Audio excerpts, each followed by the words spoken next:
മോനെ, ഇന്ന് അമ്മ പറയാൻ പോകുന്നത് അച്ഛനും അമ്മയ്ക്കും മോനെ കിട്ടിയ കഥയാണ്. അത് കേൾക്കാൻ മോന് ഇഷ്ടമാണോ? ഇഷ്ടാണ് അമ്മ പറയൂ. ഒരു ദിവസം രാവിലെ എഴുന്നേറ്റപ്പോൾ അമ്മയ്ക്ക് വല്ലാത്തൊരു തലവേദന പോലെ. അമ്മയ്ക്ക് പിന്നീട് ഛർദ്ദിക്കാനും വന്നു. അമ്മ വേഗം ബാത്റൂമിലേക്ക് ഓടിപ്പോയി. ഛർദ്ദിച്ചു കഴിഞ്ഞപ്പോഴോ ടോയ്ലറ്റിൽ പോകാൻ തോന്നി. എന്നിട്ടമ്മ ടോയ്ലറ്റിൽ പോയി. അപ്പോഴേക്കും അമ്മ വല്ലാതെ ക്ഷീണിച്ചു, വല്ലാതെ കുഴഞ്ഞുപോയി. എന്നിട്ട് അമ്മയ്ക്ക് എന്ത് പറ്റി? അമ്മയെ ഹോസ്പിറ്റലിൽ കൊണ്ടുപോയോ?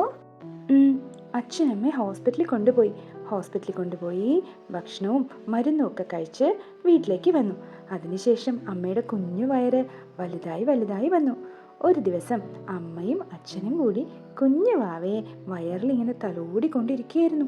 പെട്ടെന്ന് അമ്മയ്ക്കൊരു വയറുവേദന വന്നു. സഹിക്കാൻ പറ്റാത്തൊരു വയറുവേദന. അമ്മ ഉറക്കെ കരഞ്ഞു.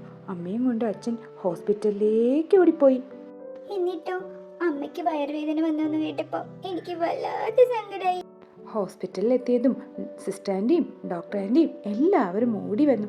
അച്ഛൻ പ്രാർത്ഥിച്ചുകൊണ്ട് ഓപ്പറേഷൻ തിയേറ്ററിൻ്റെ പുറത്ത് അമ്മയ്ക്കും കുഞ്ഞിനും വേണ്ടി കാത്തു നിന്നു.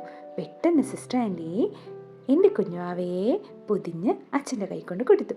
അച്ഛൻ അമ്മയ്ക്ക് തന്നു. അച്ഛനും അമ്മയും കൂടി കുഞ്ഞുവാവയെ ചേർത്ത് പിടിച്ച് ഉമ്മ വെച്ചു. അമ്മയ്ക്കുണ്ടായ വേദനയൊക്കെ അമ്മ മറന്നുപോയി. എല്ലാ അമ്മമാരും അച്ഛന്മാരും അങ്ങനെയാണ്.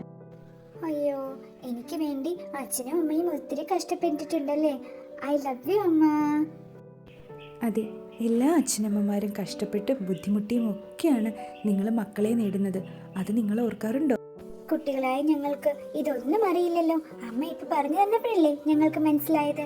കൂട്ടുകാരെ, നമ്മുടെ അച്ഛനമ്മമാർ എത്ര ബുദ്ധിമുട്ടിയാണ് നമ്മൾക്ക് വേണ്ടി ജീവിക്കുന്നത്. അവർ പറയുന്നതൊക്കെ നമ്മൾ അനുസരിക്കണം. അവരെ നമ്മൾ നന്നായി സ്നേഹിക്കണം. അമ്മയും കുട്ടിയെയും എന്നും കാണാൻ ഈ ചാനൽ ഒന്ന് സബ്സ്ക്രൈബ് ചെയ്യാമോ? Thank you.